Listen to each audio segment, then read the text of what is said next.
Benz. Nigga, where am I going? Drop the four with my cup, now I'm floating. I can't feel a thing, to be real, I just go through the motions. Where am I going? Nigga, I'm in deep like the ocean. I've been in my bag, everybody around me, I'm ghosting. Where am I going? Drop the four with my cup, now I'm floating. I can't feel a thing, to be real, I just go through the motions. Where am I going? And we are going back to another episode of HardFoul Radio. Appreciate everybody for tuning in today. This is the show that values time and puts God first. Thank you all for hanging out with me. It is a wonderful Tuesday, which means it is a Team Tuesday. And what better way to start than with the good old Denver Broncos. Now, the transitive property in sports almost never works out. To say that one team beats another team, that means they're better than another team that beat that team, it generally almost never works out. But it is good for context. But like most things, it can be something, it can't be everything. The Broncos, who I've been told for the last month and a half, don't have good wins, are fraud. Prior to the Chiefs game, didn't have good wins, were frauds, were horrible on offense, all these other things. Well, suddenly, they got a couple good wins under their belt. Houston just beat Josh Allen and the Buffalo Bills. Davis Mills has looked really good 2 games in a row. You could argue 3 games in a row. And isn't it funny? Davis Mills looked like a backup. Looked like he didn't know what he was doing when he was playing the Denver Broncos. And then he starts playing the Buffalo Bills, and it's like, oh, it's a real quarterback. He's a backup, but it's a real quarterback, a real professional quarterback. The Texans, who didn't look like, they looked like they were heading on the way out. Texans had regressed. CJ had regressed. The defense was great, but the team as a whole just felt like, it's not quite there. Now they've won 3 straight since playing the Denver Broncos. Does that mean the Broncos are definitively better than the Bills? Who's to say? But that win looks a whole lot better now, doesn't it? And I was told at the time, oh, you beat the Texans without CJ. What does that mean?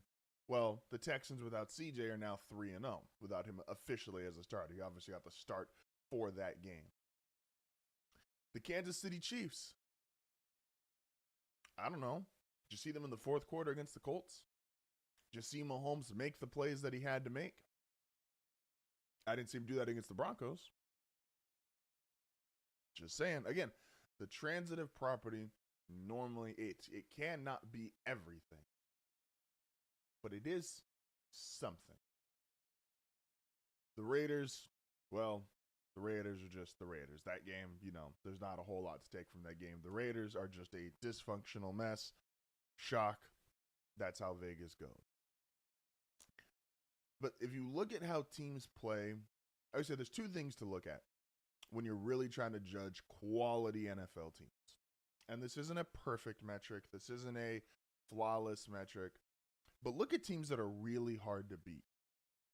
I said this about Seattle a couple weeks ago where I was, and the Colts. I was really impressed with the Colts when they had 5 turnovers and only lost by 7 to the Steelers. That's a really tough football team to beat. Seattle, when they lost to the Rams, 4 turnovers, they have a chance to potentially kick a game-winning field goal. That's a really tough team to beat. And look at some of these teams when they play Denver versus when they play other teams. The Eagles couldn't get past 17 against Denver. They scored 21 in the first half against Dallas. Did they end up going on to lose? Yes. But you see how the offense looks versus Denver versus how it looks against other teams. Houston, again, 3-0 since playing the Broncos. And they've looked really good, really impressive win over the Bills. There's just, transitive property isn't everything, but it is something. Again, those teams, you saw how hard they were to beat, and look at how they look against other teams versus how they look against you. And that's a clear way of showing how dominant can a team look. So they're sitting here 9-2 again.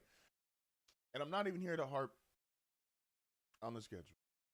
I think the Patriots have been really, really good. They've also had a really easy schedule, quote unquote. But let's start seeing how some of these teams look when they have to go to Mile High, when they got to go to Foxborough. Transitive property isn't everything, but it is something. And some of these wins Denver stacked up that I was told weren't good wins. Look at those teams. How many teams have their season low against the Broncos? How many teams look like they're not, look like an entirely different team? The Jets. Just think about it. Moving on, I don't want to spend too much time here on Denver because it would better once Denver gets to 10-2, 11-2, we'll start having more conversation about how high I think they should rank. We have power rankings obviously to start hour 2. Last night, Monday Night Football, my coach of the year, Kyle Shanahan, and the 49ers just do it again, man. And the Panthers are weird because the Panthers, yes, came into that game with a winning record, but there's been a lot of skepticism because the Panthers, I actually think ESPN did a really good way of describing it. No team that has a winning record looks worse. Like Carolina, when they look really bad, looks really bad. And last night wasn't terrible, but what the 49ers and Kyle Shanahan are doing, and what Robert Saleh, if you have an assistant of the year, what he's doing, with all the injuries, Bosa, Warner, Ayuk, who hasn't played, now they've got a voided contract.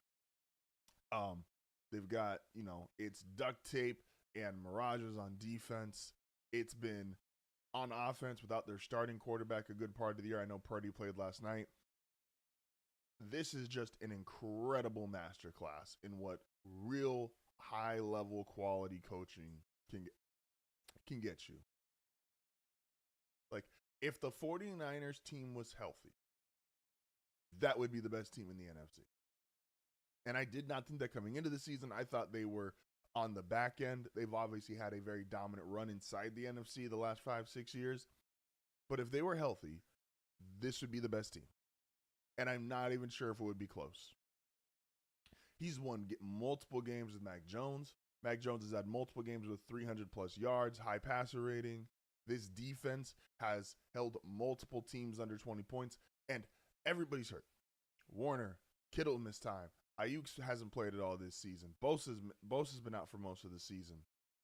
They've had injuries in the secondary. They've injuries on the offensive line. They've had injuries at quarterback.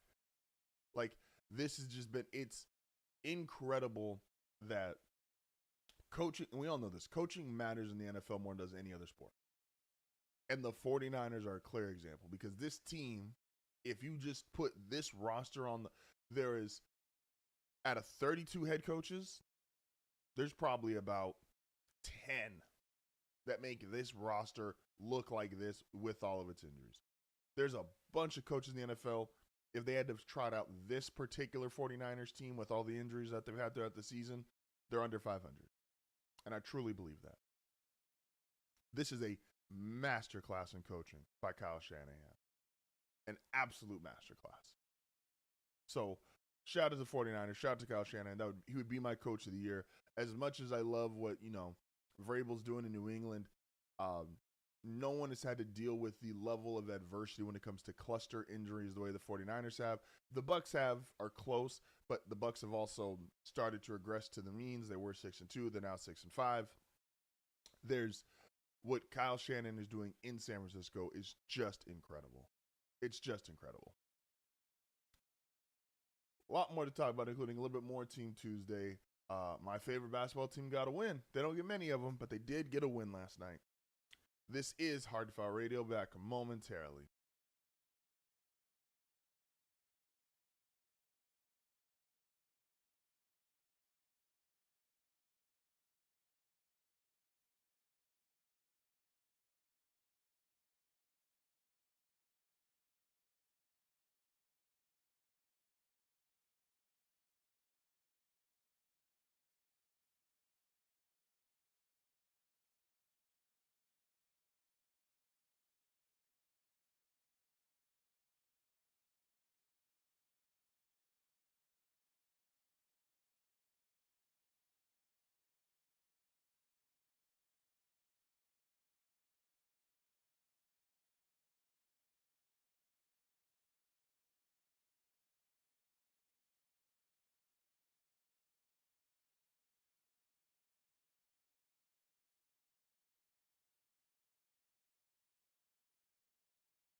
And we are back. This is HardFoul Radio. Appreciate everybody for tuning in this morning with me.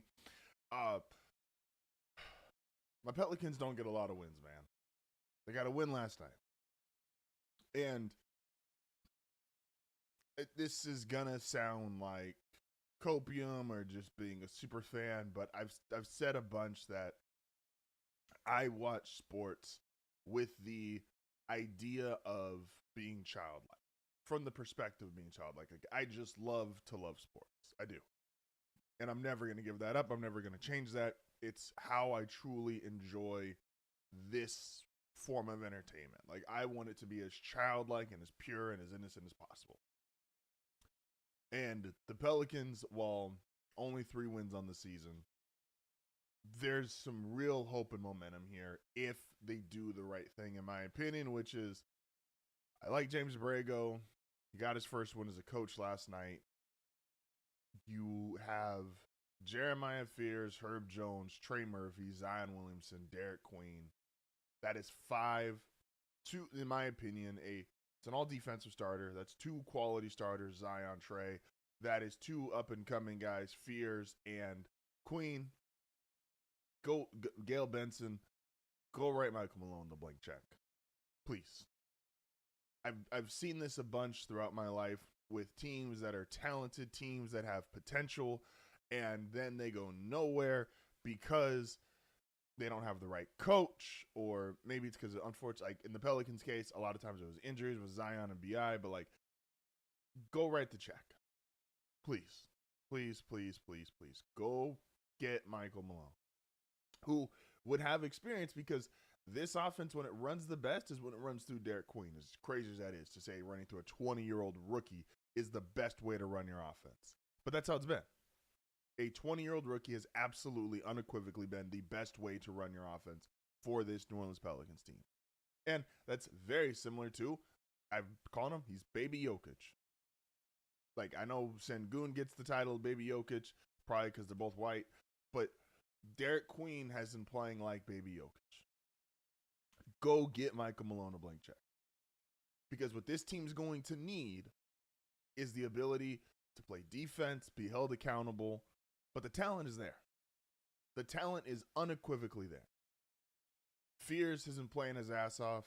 Again, Fears and Queen, 2 of the 5 highest producing rookies in terms of points, rebounds, assists, and I think also in terms of minutes the last 10 games.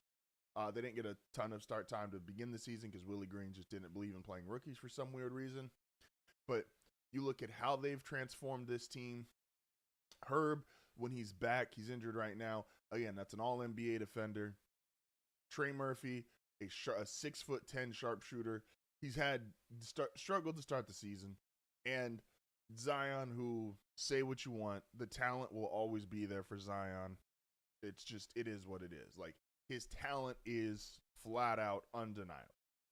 And so, again, this team, what they need is a coach that can keep them accountable, a coach that is going to be able to get them to play defense. Don't mess this up. James Borrego's nice. Willie Green was nice. Go get a head coach. Go, please. And you don't have a first-round draft pick, which is fine. Because Derek Queen has, so far, as much as they can say what they want about Joe Dumars got it right on draft night. Fears and Queen, even giving up next year's first-round pick, they got it right. I don't even care who, because he's going to be compared, fairly or unfairly, to who the Hawks pick next year. And if that's a great player, fine, so be it. Derek Queen works. Derek Queen is a winner. Derek Queen looks like he is going to be a great player. Go get the right head coach. Please and thank you, Miss Benson. Why would he say that? Man. This is really unfortunate. Because this is a tale as old as time, and it continues to happen. And I want to make sure that I say this as clearly and correctly as I can. I'm not saying Shedeur Sanders is going to be an all-pro NFL quarterback. I'm not even saying Shedeur Sanders is going to be The best quarterback in his division. Plays in the division with Lamar Jackson, Joe Burrow. You know, it is what it is. Like, that's just, he plays in a really tough division. I'm not even saying that he's going to be, quote unquote, great. That is different than the amount of people that I've seen come out and say, you know what? I just don't like Shedeur because he's cocky. This feels like tell me you're racist without telling me you're racist. And I think unequivocally so. The whole world loved Jackson Dart. They loved him. He had swagger and he was exciting, and the energy that he brought to play, it was infectious for his teammates. Did you see Myles Garrett on Sunday? Go, wow. I haven't seen a quarterback do that in a long time with the big 50-yard play. That's not being infectious for your teammate?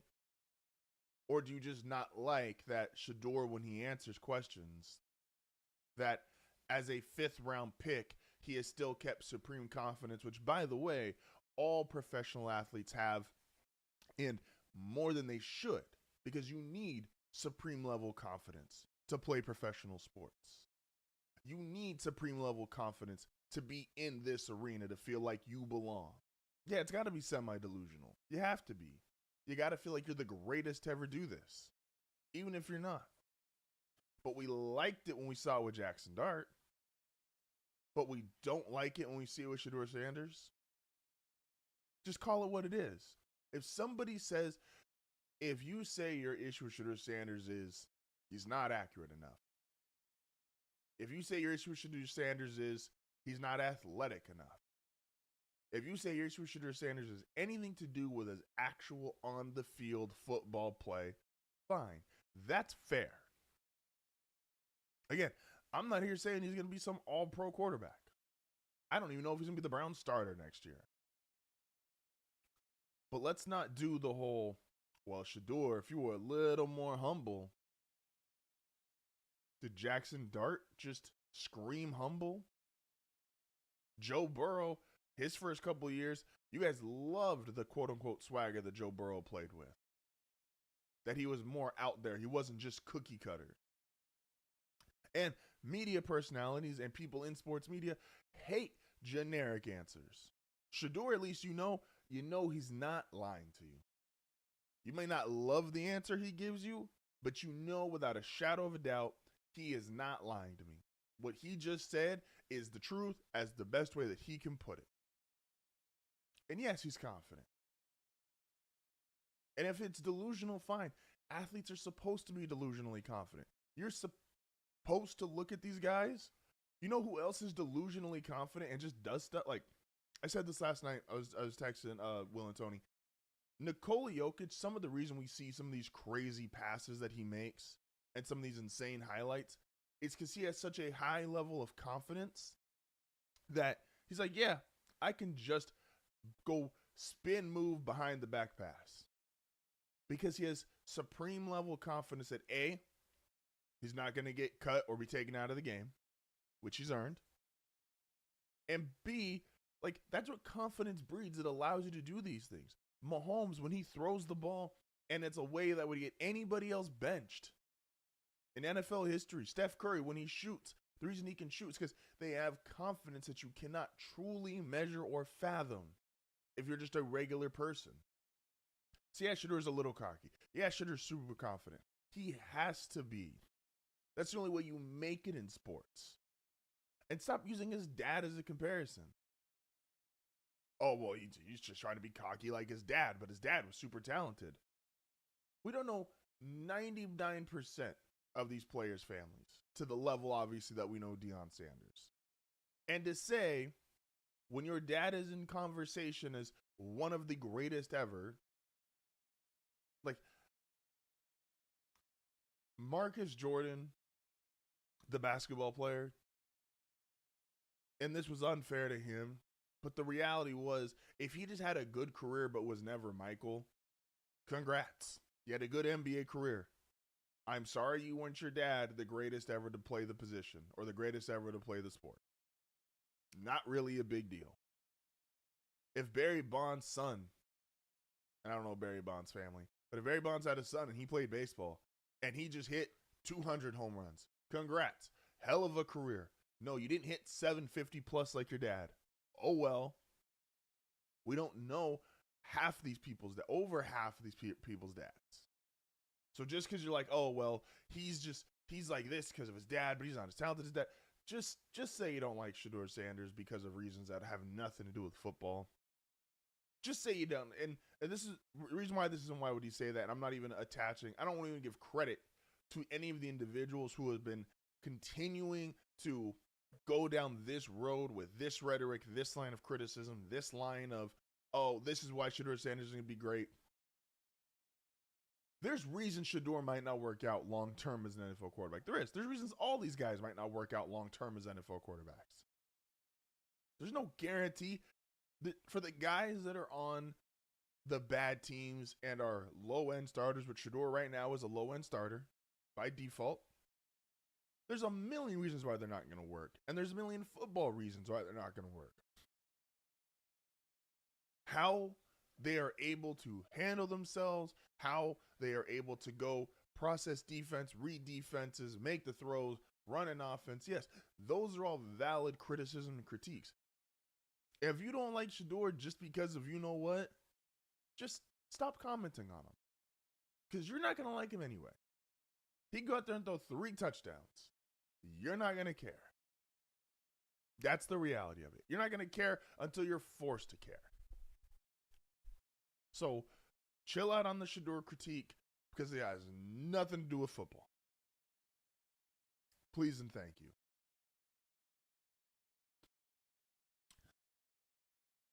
Going back to Monday Night Football, the Panthers are weird, man. I think the Panthers do have a chance to catch the Buccaneers. Dre's not going to like that. They're 6-6. Again, when they've looked really good, they've looked good. And when they've looked really bad, they look really bad. But this is the progress that teams go under. Dave Canales, when he took over, it's like, hey, you have a bad football team. I saw this on Twitter last night, and I agree with it, which is when you are taking over a rebuilding franchise, you should go from losing a lot to losing by a little to winning by a little to potentially winning a lot. These are kind of your 4 stages of, do we have progress that we can track consistently throughout like your coaching tenure? Can we see, okay, this is legitimate progress made throughout the entirety of you coming here, taking over this dumpster fire of an organization? And Dave Canales has essentially done that. You see him get there, they're losing, they're still getting their teeth kicked in. Bryce Young gets benched. It doesn't look very good. And now you see them, they're competitive. They're winning some of these games. Yes, they're still going to lose because the fact is they're still not quite talented enough. They still need another guy or two on defense and another guy or two on offense. But you see Ted McMillan, Rico Dowdle. The defense is better. J.C. Horn, who had an interception last night. And Bryce is still not quite there, but getting closer to what you hoped he would be as the number 1 overall pick. He's getting there. And so as Bryce continues to be more and more consistent, they get another guy or two on defense. Again, probably the offensive line, which is good, not great. And get another receiver or a tight end to go alongside Ted McMillan, who Tet's the real deal. Tet has been, I know Ibuka got off to the crazy start this season. Tet has been as good as advertised as the first receiver drafted. So what they're doing in Carolina, this is the correct steps. And I always hope this, and you never know because owners are crazy and impatient and fan bases kind of lose their mind. Don't give up on the process. Don't give up on Bryce.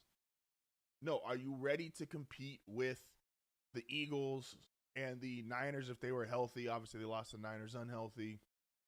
No. Are you there with the Lions? No. The Packers? No. But it's 6-6. the chance to actually run down a team in your division, the confidence that would bring to say, hey, we either made the wild card or we got within a game of the Bucks, controlled our destiny to make the playoffs, win the division potentially. Like, this is all huge steps into becoming the team that you want to be. You've already had big wins this season. You beat the Packers. Yeah, the Bills drubbed you by 40. Okay, congrats. You're not in the Bills weight class yet. But this is true progress of a franchise. Lose a lot, lose a little, win a little, and hopefully win a lot. And the Panthers have, slowly but steady, versus you see where it doesn't work out in teams like Arizona, Jonathan Gannon, who I like to hire, but doesn't look like Jonathan Gannon is going to be here for another year. They went from losing a lot to losing a little to losing a lot again. And now he doesn't know who his quarterback is, and they're on backups, and it's all Arizona's trending towards dumpster fire. But Carolina has truly been, these last 2 years, like, shout out to Dave Canales. And I said this last year. This is not revisionist history. I said I liked the Dave Canales hire. I said I liked Dave Canales as what I saw from him last year. And I've been saying the same thing about Kellen Moore. And go look at the Saints. You're going to lose a lot because you just don't have the talent. Then you're going to lose by a little, which should be next year. Get your quarterback. And then you start to win a little. Like, certain guys, you can just kind of see the energy in the building, the energy on the team, and you see the turnaround starting to happen. Excuse me. So, again, they lost last night, but what Dave Canales is doing in Carolina, it is working. Trust me. It is absolutely, unequivocally working. A lot more to talk about. Also, don't forget, as always, this episode of HardFoul Radio is brought to you by W. If you want energy now, no crash later. You don't want to do any of those typical energy drinks, Monster, Rockstars, Celsius. Go use HardFoul 10 at checkout. W, real energy now, no crash out later. Someone like me who's drank 4, 5, 6 cups of coffee a day to go down to 2 to 3 cups. Honestly, like, I start my day with W, and then I only have to use coffee once or twice throughout the day. It's been a huge change in my life. Getting up at 3:30 in the morning, tough, but W makes it easier. Don't forget HardFoul 10 at checkout for W. Get you a tub, multiple different flavors. Appreciate you guys. This is HardFoul Radio, back momentarily.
And we are back. This is HardFoul Radio, and we are about to do something that I absolutely hate.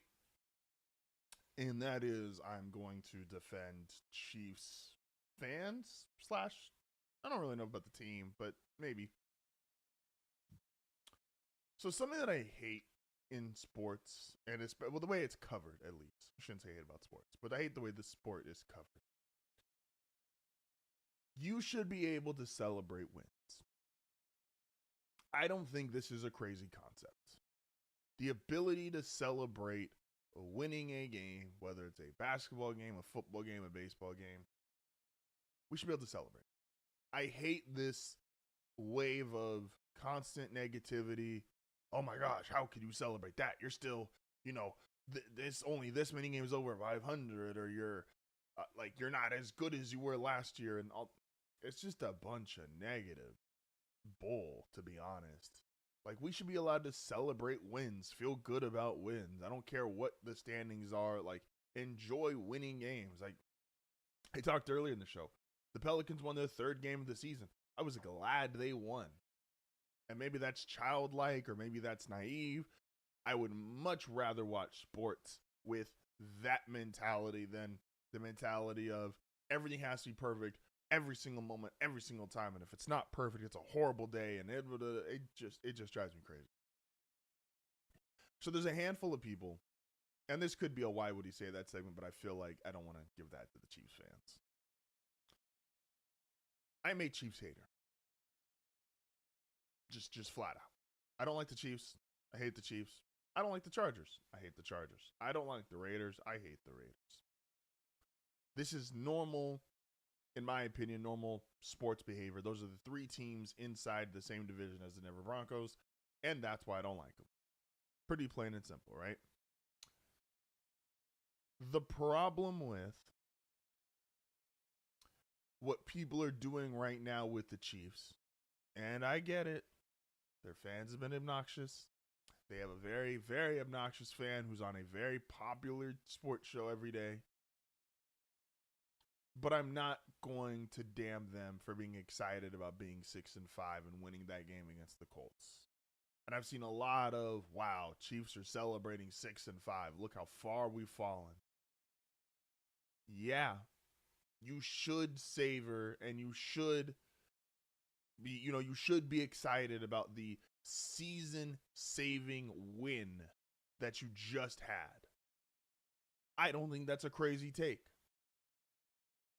You're 6-5. Your season could have been essentially over at 5-6. Yes, you take. Wow, you're celebrating beating Daniel Jones. You're damn right you celebrate beating Daniel Jones. Because listen, here's the reality of football fans, and especially football fans on Twitter, and football fans on the internet. You're not real. You're not real. You're not real. Just because you think football fans on Twitter are always perfect. They are. They're just always perfect. Nothing has ever been wrong. They've never been wrong. They just know this is the excuse me, exact perfect way to do this, that, and the third. They critique left and right. They're just perfect, right? Flawless, never been wrong. Twitter never fails. Your season could have been over at 5-6. You are now 6-5. And I don't want to give the Chiefs any kind of credit. I wish the Chiefs were 5-6. I wish they were 1-10. I'm just being honest for what I want. I wish they were 1-10. I wish their season was more than over. But I'm not going to, for people especially that have been long-term Chiefs fans who know Mahomes is not reality. The amount of success you have had these last 7 years is not normal by any stretch of the imagination. If you're a actual Chiefs fan for any length of time, you have been through, just in my lifetime, you've been through the Dame Hewards. You've been through the Alex Smith was a good run, but again, not the level that Mahomes has been on. You've been through all these different quarterbacks. You've been through not making the playoffs however many years in a row. You were here pre-Andy Reid. All this stuff that's happened in the last 7 years is and accelerated you guys to where you rank as a franchise. And it's like, well, now they have the most Super Bowls in the AFC West. Okay, if you go back to this, you had one prior to this last 7 years. And it was Super Bowl 3. Like, let's not act like if you are actually a fan of football, actually a fan of the Kansas City Chiefs, that you know there has been a world where Mahomes did not play and you were not some inevitable juggernaut. And so because you have those feelings, you have those memories, you know what that's like, yes, it is okay to celebrate being 6-5. It's okay to celebrate getting the potential season-saving win. That's okay. You guys got me out here defending Chiefs fan. I hate this. But I'm not going to take that away from somebody who feels like they know what they saw, which was their season slipping away. And we are all way too obsessed with this sport. I get it. I'm way too obsessed. You're way too obsessed. We're all way too obsessed with this stupid fucking sport. But we're here. This is what we're watching. This is what we're invested in. This is what can dictate our feelings and our emotions for the next handful of days. And you got your season-saving win when you absolutely had to have it. Did you play the best? No, you didn't. Was it an amazing game? No, not really. Did it take Daniel Jones turning into New York Giants Daniel Jones? Yeah, sure. But fans don't have to. Will and I were talking about this last week. Fans don't have to apologize for wins. I want the organization. Like when Denver wins ugly, I don't give a rip. I'm not here. I don't have to defend or apologize for ugly wins. Sean Payton should go out there and cuss everybody out and say, hey, this isn't good enough. That's his job. If the GM thinks, okay, we're winning too ugly, we need better players, that's the GM's job to go get better players. People inside the building, they should feel a way about ugly wins. Fans don't have to give a rip about how ugly a win is. Fans should just know, hey, we won this game that we absolutely had to have. Be happy, be excited, celebrate it. Do whatever you need to do. Now you got the Cowboys coming up on Thursday. If that game looks ugly, who cares? This idea that, because I forget, so many teams in the NFL, like, because Twitter would have you believe, I'm going to close out here in a minute. Twitter would have you believe you can't celebrate a win unless it's 35-0. Because there's always going to be something somebody can say unless it's 35-0. Oh, you gave up touchdowns to so-and-so. You gave up, you only scored this much against this team. That's not real. Twitter's not real. That's not reality.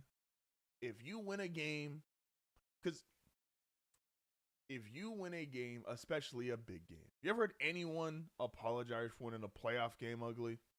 No. Just win the damn game.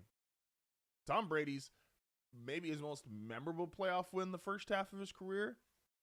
We all didn't even know the fucking rule, and we're like, yeah, well, Tom's not going to apologize for a rule that didn't know, maybe knew, felt like maybe got made up on the spot.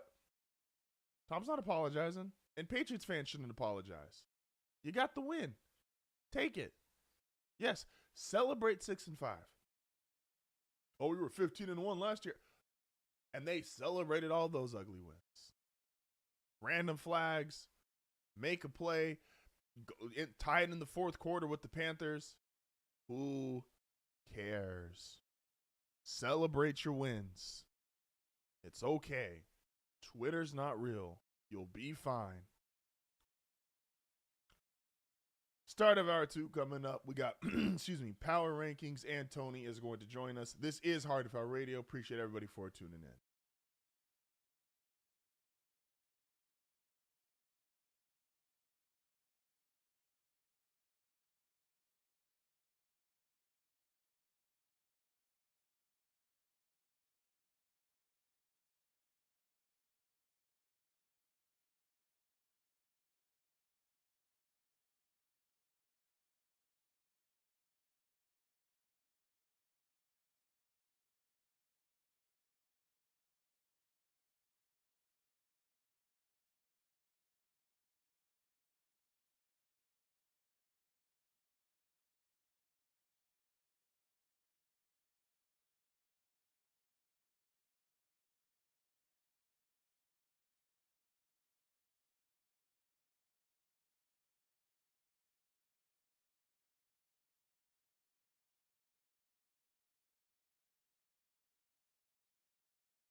And we are back. This is HardFoul Radio. Appreciate everybody for tuning in today. Hour 2. We got to get to power rankings, which apologize in advance. A little bit of a technical issue, so it's all going to be shown at once. Remember, for power rankings, these are the teams. Personally, these are very reflective of who I think are actually capable. So some of these teams you're going to look at and say it's unfair. They're too low. They're too high. But it is for just the regular season. This is not if I think the playoffs start today, who's the most dangerous, because then obviously I think you have to include the Chiefs in the highest tier, but I don't for the regular season. This is just, I watch a lot of football, way more than I should, and this is my evaluation of every single team. So let's get into it. Our power rankings for Week 10. Get good, get great, get out. And for those watching, I apologize on the Twitter feed. I apologize. It's just not going to look great. I don't know why those are showing up. Again, we're having a bunch of technical issues with this, and so shout out to Streamlabs. They've been great, but this, not so much. So anyway, you're going to have to, if you're watching this on Twitter, you're just going to have to kind of follow along with me. If you're seeing this on YouTube, everybody's up right now. It's having some issues again this morning. So starting with Get Lost. The Cardinals, Titans, Saints, Dolphins, Bengals, Jets, Raiders, and now the Atlanta Falcons have joined in Get Lost. Going team by team here. Look, man, the Cardinals, I don't know what the direction is anymore. I like the Jonathan Gannon hire initially, but it looks like it's kind of all falling apart. They soft benched Kyler Murray. Are going to probably try to trade him in the offseason to see what value he has. I'm not sure what value he does have. It's just not good it's just not good in Arizona right now. The Tennessee Titans, look, Cam Ward makes about a throw a game that makes you pretty convinced he is going to be your future franchise quarterback. The other problem is Cam Ward only makes about one throw a game. It's kind of tough, man. I believe in Cam Ward. I like Cam Ward, but it's kind of tough. The Saints, this has kind of been the story of their season. It's just roster deficient. They don't have enough good players, in my opinion, to compete. But I like what Kellen Moore's doing. A weird Atlanta Falcons tweet against Derek Queen, but hey, you know, it is what it is. The Dolphins probably shouldn't be in Get Lost anymore. I'll be honest here. The Dolphins, since thinking their season was going to be over, have actually been on a little mini run. I just have no confidence in them or Mike McDaniel, and I think this is one bad loss, again, from flipping back to 1-2-3 Cancun. But if they win next week, or this upcoming week, I will give them some respect and move them up. But I was just so low on them and thought this. I will say this team did not quit. Objectively did not quit, and that's worthy of something. The Bengals, man, Jamar Chase, you got to be better, bro. There was a chance, if the Bengals have Jamar Chase, there's a chance they win that game. So, like, missing that game because you decided to spit on somebody, that's a rough look. They get Joe Burrow back. Maybe that matters. They play the Ravens on Thursday. We'll talk to Tony here about that in a second, see how, his confidence level going into that game. The Jets, again, they trade Sauce Gardner. They trade Quentin Williams. Again, this team has not quit. Far less teams, and this is I think this is the nature of physical sport like the NFL. Teams aren't just going to quit because you risk injury to yourself. It's not like basketball or baseball where you can kind of go out there and half-ass it because you're not really putting your body on the line play after play. But the Jets have not quit. Put on a respectful losing performance last week. The Raiders, it's all bad. The Raiders might be the worst team in football. And that's with Brock Bowers. That's with Max Crosby. Geno Smith looks lost. Pete Carroll might be a one and done. And, for all the crap we've given Russell Wilson over the last couple of years, Pete Carroll, Russell Wilson merchant, people are talking about it. And the Atlanta Falcons, again, this has been a dumpster fire. They beat the Saints. Congrats. Woo. I refuse to ever believe in this franchise again. I've had high hopes 3 of the last 4 seasons, and they've let me down every single time. Starting off, get out. The Commanders, Vikings, Jaguars, Giants, Cowboys, Browns, and Steelers.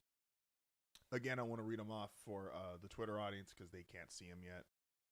The Commanders. It's an injury thing, man. Marcus Mariota is only going to get you so far. You're paying for the 6th most in the NFL in terms of cap space for your defense, and your defense hasn't been very good. It's unfortunate, but again, a lot of this is if Jaden Daniels was healthy, this team would be drastically different. The Minnesota Vikings, look, man, 9, J.J. McCarthy, whatever you want to call himself, looks rough. It's looking rough.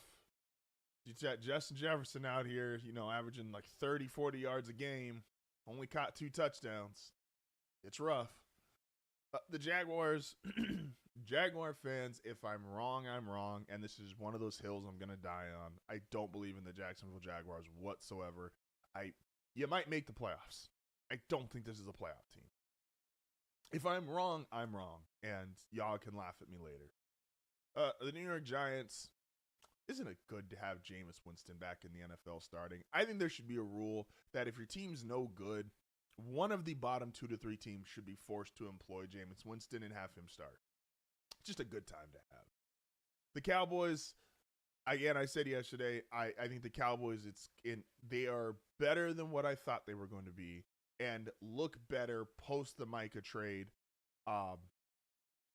Honestly, but I still don't think they're going to be a playoff team. Yes, they looked good against the Raiders. Congrats. And they had that great comeback win against the Eagles. I don't think they're going to play very well against the Chiefs personally. But if they do beat the Chiefs, I'm fair. They will have a chance to move into the get good tier. And the Steelers, I'm finally dropped down after being in get good forever because Mason Rudolph is your starting quarterback as things currently stand. And I don't think Mason Rudolph is it can be your starting quarterback and you be a get good team. The 49ers, I would love to move this team into get great. I can't with all the injuries, despite, again, Kyle Shanahan would be my coach of the year. Kyle Shanahan would absolutely be my coach of the year. I still don't think I can move them up. The Chargers, yeah, they lost horribly to the Jaguars, but I think this is your most likely 7 seed, and so for that, they stay and get good. The Bills is Josh Allen in a prayer. I think, yes, Josh Allen can go nuclear, and that gets you somewhere. But this defense, especially rushing defense, has not been good. I think this team has a lot of flaws that he's just covering up. Yeah, you get a Josh Allen A+ game, fine. Obviously, you can compete with anybody. But overall as a team, I think there's a lot of issues here.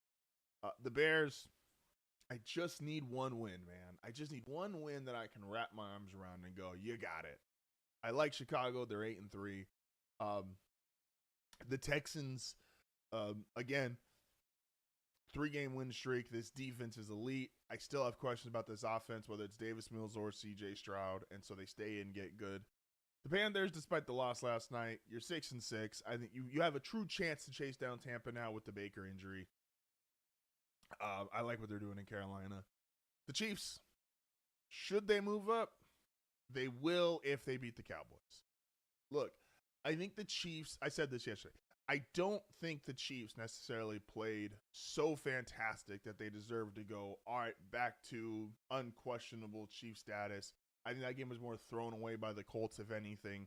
But you get yourself to 7-5. You have Mahomes. You got Kelsey. You've got Chris Jones, who's on a heater, admittedly. And I've been kind of slamming Chris Jones last 2 years, saying he's not the player he used to be. And I still believe that. But he right now is on a mini heater. And so with that, they Chiefs stay and get good. And the Tampa Bay Buccaneers, listen,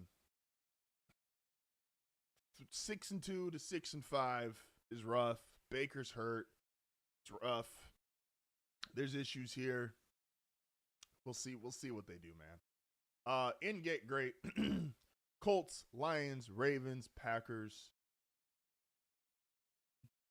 What more do I say? The Colts, yes, they lost that game, but I'm not going to say a bad game means Daniel Jones can't do it anymore. Now, has he had 3 so-so games back to back to back? Yes. But I still believe in Jonathan Taylor, this offensive line, this coaching staff, enough that I think they're one of the best teams in the AFC. The Lions, was that an ugly win against the Giants? Yes, but what do we say here? We don't give her about ugly wins. We take our wins. You still have, they've definitely, you can feel the loss of their coordinators. This is not as well coached a football team, but they are so talented. They are so talented. They might still be the most talented team in the NFC. Their coaching is just not as good as it was last year. The Ravens are on a 5-game win streak. They're now first place in the AFC North. We all kind of came to this same conclusion. And now they do have a tough stretch to finish out the season, but I believe in this team, and I believe Lamar is going to get it going, even though they haven't been great on offense the last couple of weeks. And the Green Bay Packers, I think this defense is elite. I think the offense has questions, but I really like the Packers as a whole still. So they stay in, get great. Excellent. I moved the Rams over to the far left side, and this is kind of my own indicator of this is the best team in football. I think if you're doing power rankings, I said this yesterday, if you're doing power rankings, if without just trying to be controversial or say something for clicks, this is the best team in football. Seattle, I still believe, is really good, so they stay and get excellent. The Eagles, even with the loss, I know. If they lose to the Bears, we're going to have a big shakeup. But I still believe in the Eagles as a whole.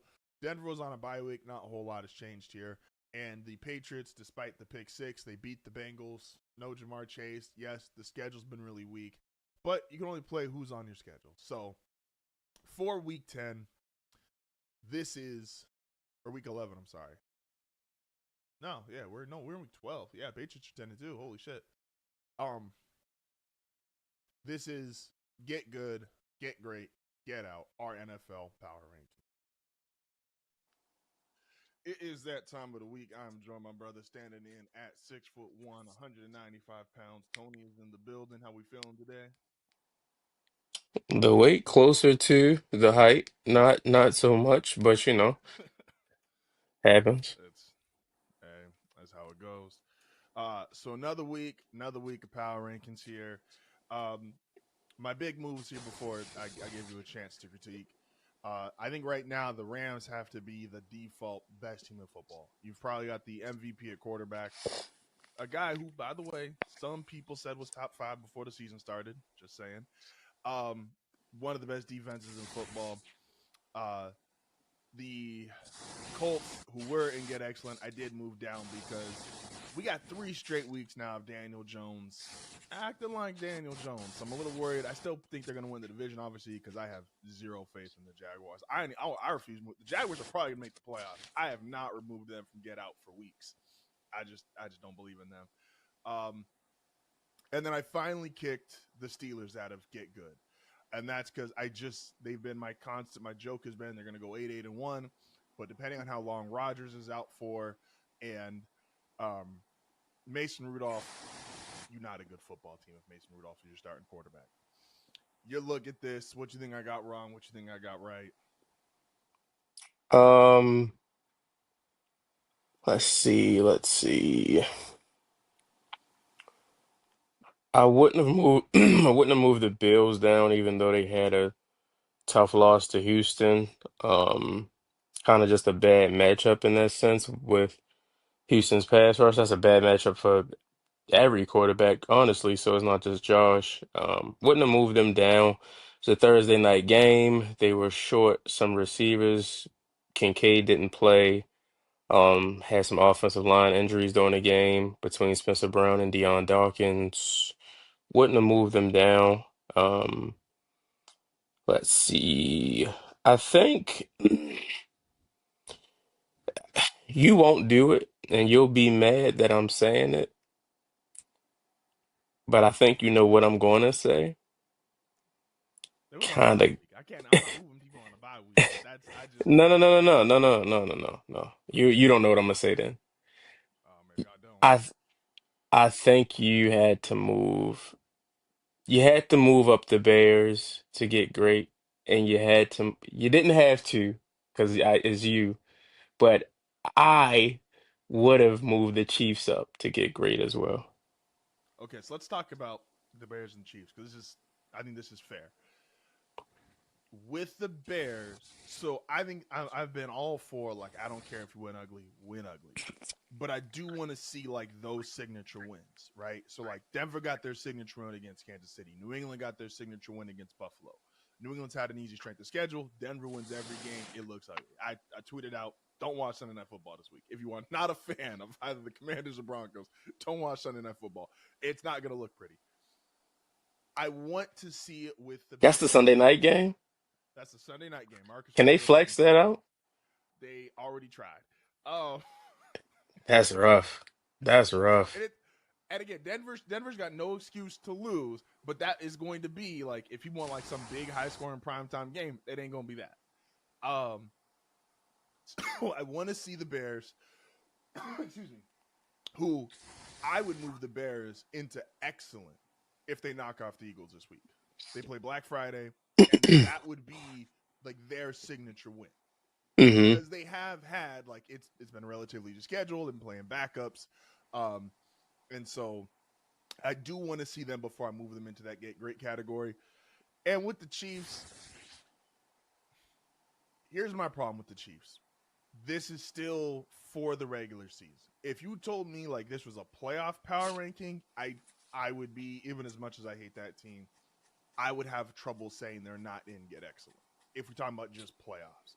But this team to me has fundamental issues that even though they beat the Colts, I think the Colts lost that game more than the Chiefs won it. And I don't think Chris Jones has played out of his mind the last 2 weeks. I don't think Chris Jones has this for 7 more games to get them where they need to go. Kelsey, we'll see. Kelsey is probably playing the best he can as a 36-year-old tight end, but he's a 36-year-old tight end on his last legs. The Chiefs still, to me, have issues.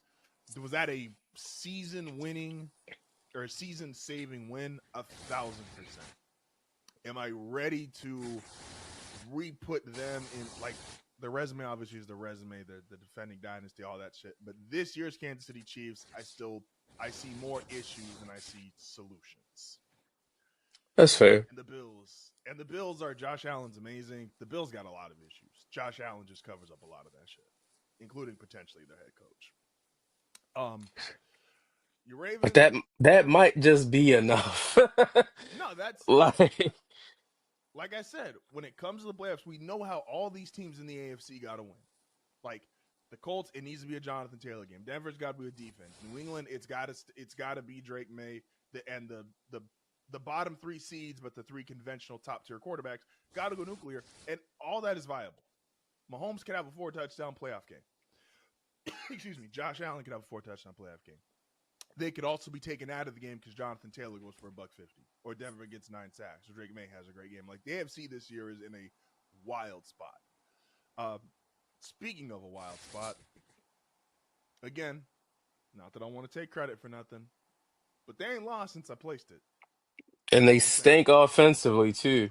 So, so I don't really know what you want me to say. How do you feel about the now 6-5 first place Ravens?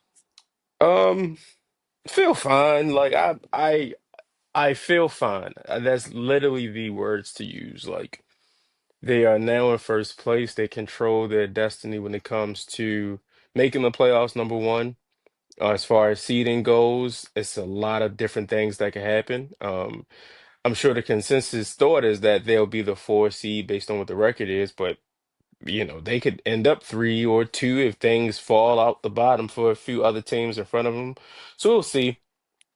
The schedule is quote unquote easy if you think about they play Cincinnati 2 of the next 3 games. Possibly they play Pittsburgh with Rogers probably be back by that point, but who knows where he'll be given the wrist situation. They got the Patriots, which will be a big game. They got them at home. Then they go to Green Bay to play the Packers, which will be another big game for them. They've struggled offensively over the last 3 weeks since that Dolphins win. But I can look at those and say, okay, playing Brian Flores in Minnesota, whose defense has been much better since the linebackers have gotten a little bit healthier. You look at any rankings or metrics, they're in the top half as far as defenses go. We know the Browns carry one of the league's best defenses, and the Jets were pretty stout yesterday. But I can look at that and say the Jets were also coming off a mini bye. They hadn't played since Thursday Night Football. The Ravens played on Sunday, so the Jets had a little bit more rest than the Ravens did. So I can chalk that up to that. Thursday night is going to be big for the offense, considering it's at home. It's a short week against just a terrible defense. It's just one of the worst defenses in the league in for the league. sure, and one of the worst ever, honestly. So if they can't get anything going against the Cincinnati defense, then they have real issues. Then I'll really start to worry. But I feel fine. Like I feel fine about them. I'm not here to say this is a great football team. I'm not here to say this is a team that I don't believe in because I think every team, all 32 teams have a flaw. And when you look at the teams that are going to be competing for the playoffs and competing for the title, I think every team can beat every team. So, they're going to have their shot just as much as anybody in the league, let alone the AFC. No, it's valid. Is there any concern? Joe Burrow is expected to be back on Thursday. Does that? Are you genuinely? Are you more worried about a Joe Burrow coming off injury, or a Joe Flacco who's been admittedly on somewhat of a heater with the Bengals? Um, well, T. Higgins isn't playing one, so that already is tough. They're kind of playing with one hand behind their back. Two, there's not many things in sports that I'm sure about, like at all. One thing in sports, if I had to name three things in sports that I'm pretty sure about, is that the Thunder are going to win the title again. I will always hate the Yankees. And if Joe Burrow is the quarterback on one side of the football field and Lamar Jackson's the quarterback on the other side of the football field, Lamar Jackson's going to win the game. He may not play better. He may not have, crazier stats, but he's going to win the game. So if Joe Burrow can play if he wants, I don't really care. And Joe Flacco on Thanksgiving back in Baltimore was very funny. But no T. Higgins, I really have no worry about that offense. The Ravens have not been stout stopping the run still. It hasn't been as bad as it was early in the season, but they haven't been great. They've struggled early in games and kind of tightened up as games have gone on. So we'll see how that go because Chase Brown has been playing pretty good, but the Bengals stink and they're a mess. So I don't really have a worry about that game, but we'll see how it plays out. No, it's super valid. The so I had a controversy.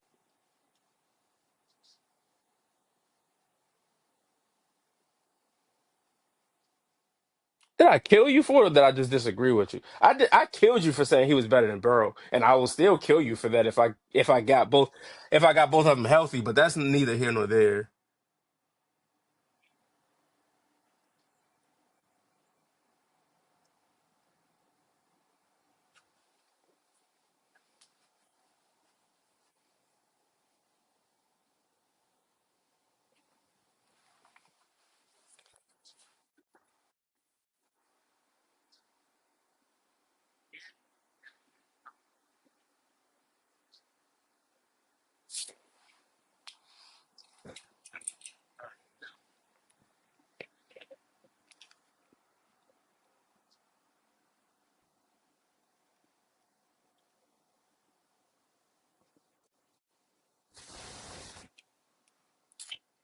Yeah, I don't. I think definitively you had to put him as the top five quarterback. I don't think there's a way you could put him not in the top five.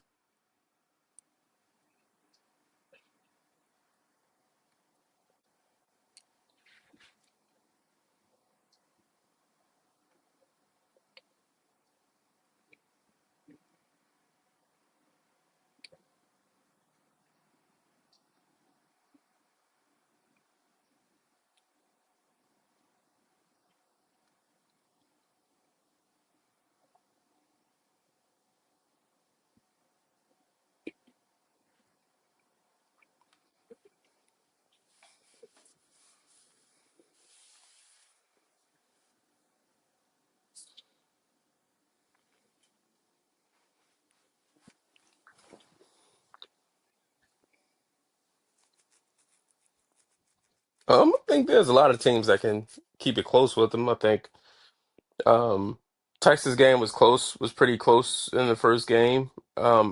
It looked bad because Arch was bad, but Texas competed with him and kept it close. And that was week one. Ohio State's much better team, obviously, but I think Michigan will keep it close with them Saturday.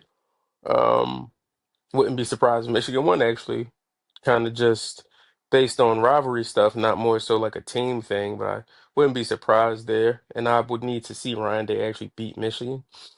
Um, I think that when we talk in the playoffs, I think there's a lot of teams. You look at Georgia, you look at Bama.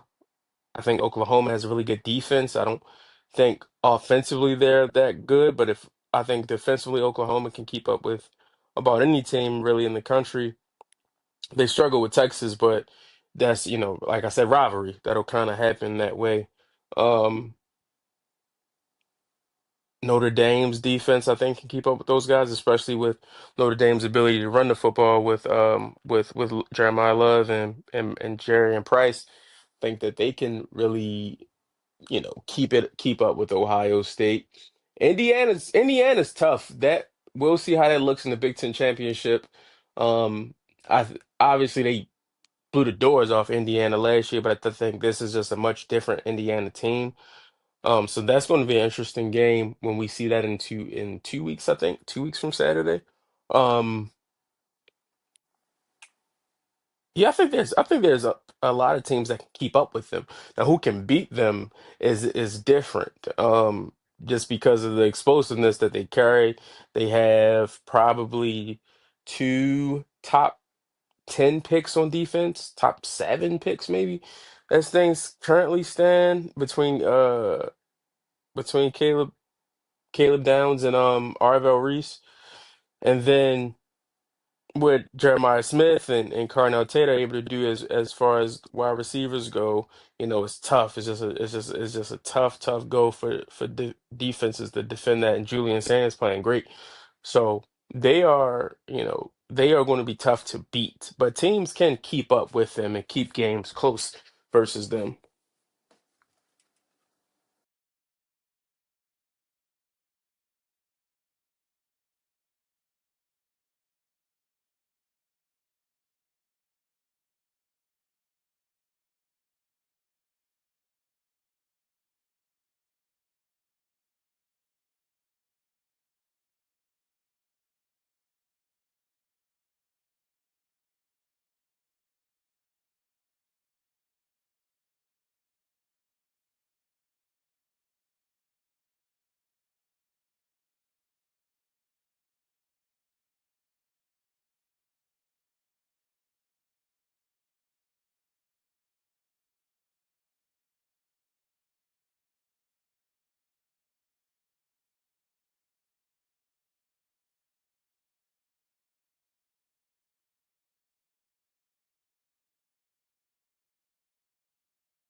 Sorry about that. We're having a lot of technical issues today, so we're gonna wrap it up a little early today. Appreciate Tony for stopping by.